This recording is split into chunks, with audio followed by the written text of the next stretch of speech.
And the William Hill Sports Book of the Year for 2014 is a book that from the moment you pick it up to the moment you put it down engrosses, shocks, and then ultimately leaves you wondering about some aspects of this great thing, sport, that we love so much. The winner is Night Games.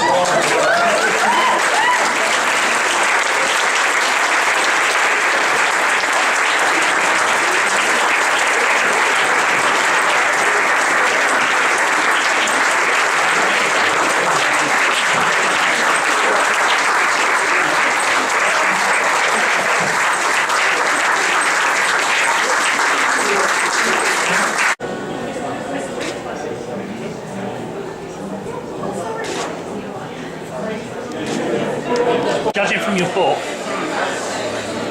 if Ched Evans' case took place in Australia, perhaps it wouldn't be as unique or as big a deal as it is here. Sure. It would be a big deal. It would be a big deal. Even though a lot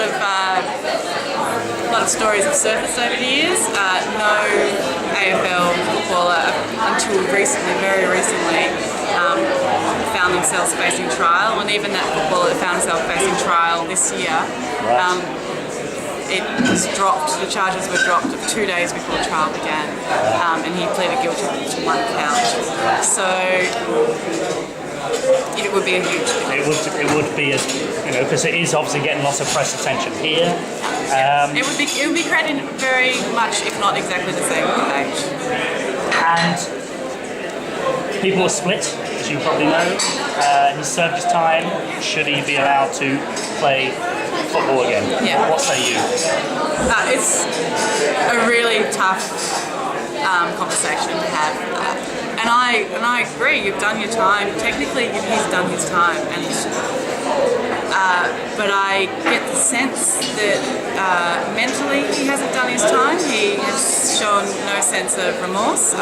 He has not admitted to guilt. And I think that makes things very difficult when it comes to him playing professional football again.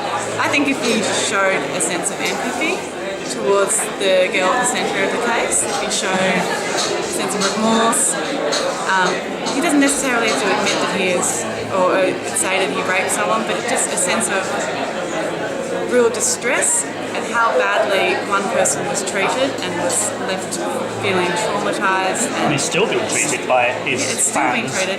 I think if he would have revealed those kind of facets, I think, sure, play football again, play professional football, because you are the man that needs to be there. You are exactly the kind of person that needs to be talking about these issues. Young men need to be hearing you. But because he's shown absolutely no remorse and no understanding of the allegations of the conviction, I think it's really, really problematic to have him on the field again, where he's being idolised. Whether you like it or not, you're not just playing footy, you are a role model.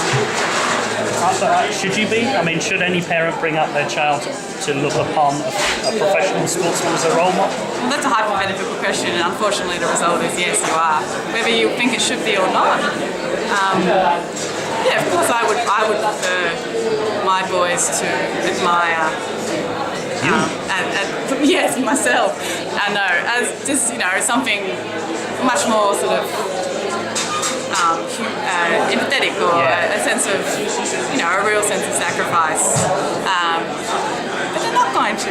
They're going to idolise footballers because this is how it is. This is how it is. You know what the Twitter sphere is like. We both do. The many supporters of Ched Evans, predominantly Sheffield United supporters, obviously, say the girl was drunk. So there you go. It's her fault. Yeah, the girl was drunk, so she was asking for it. Another way of looking at it was the girl was drunk, so she was incredibly vulnerable, and someone took the opportunity to use her and leave her in a state of complete objectification and degradation. That doesn't, just because someone's drunk, that doesn't mean that you therefore can take advantage of them. It means that you should treat them empathetically, as you would your sister or your mother or your friend. I presume this book for you was not easy to research and to write. I presume It wasn't made easy for you by the authorities. No, it wasn't. No one wants this book to be written. But I didn't make friends in a lot of camps. It wasn't just the football fraternity. It was also feminism. Feminists didn't want to. Really? Yeah, well, there was a backlash against me talking about a grey zone, about that there are really clear problems when it comes to looking at consent, that rape is actually a difficult concept to get one's head around, that boys need to be educated about this. There was a real backlash from certain feminists and certain feminist writers who say that I was promoting violence against women by even saying that kind of thing. That rape is rape, no means no, yes means yes. I wish that I was as trigger happy with my feelings as well. I could say yes, no, and what obstacles were put in your way? a lot of people didn't want to talk to me. A lot of people spoke to me on the condition of anonymity, which is very difficult in journalism. It was a major obstacle was the girl at the centre of the case that I was largely covering wouldn't speak to me. And again, a lot of sort of very politically correct people said therefore I shouldn't have written the book because I was silencing her yet again. But if these issues are not aired, then how is anyone going to get any wiser? What is it about young sportsmen and their attitude to women the world over? Firstly, it's not all young sportsmen.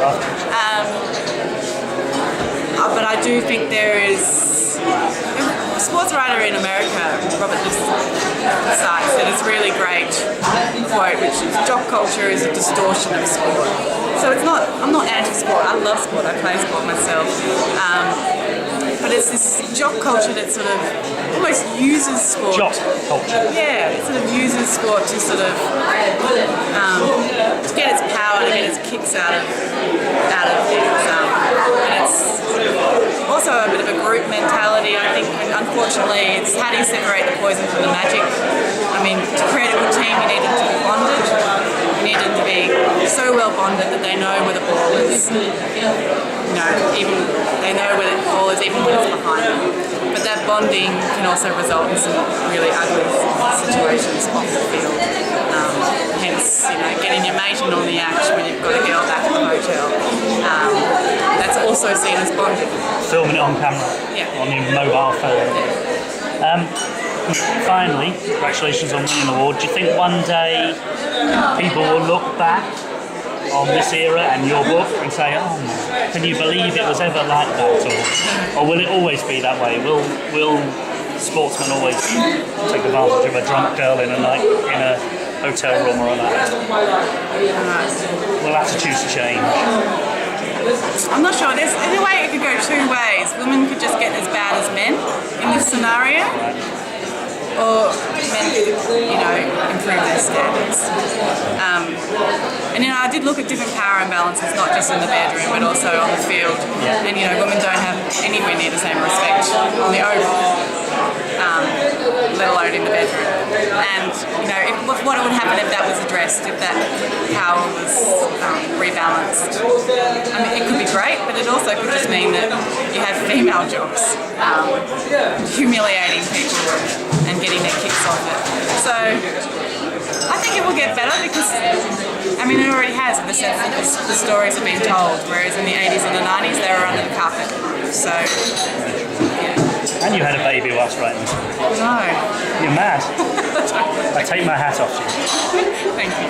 Congratulations. Thanks so much. Enjoy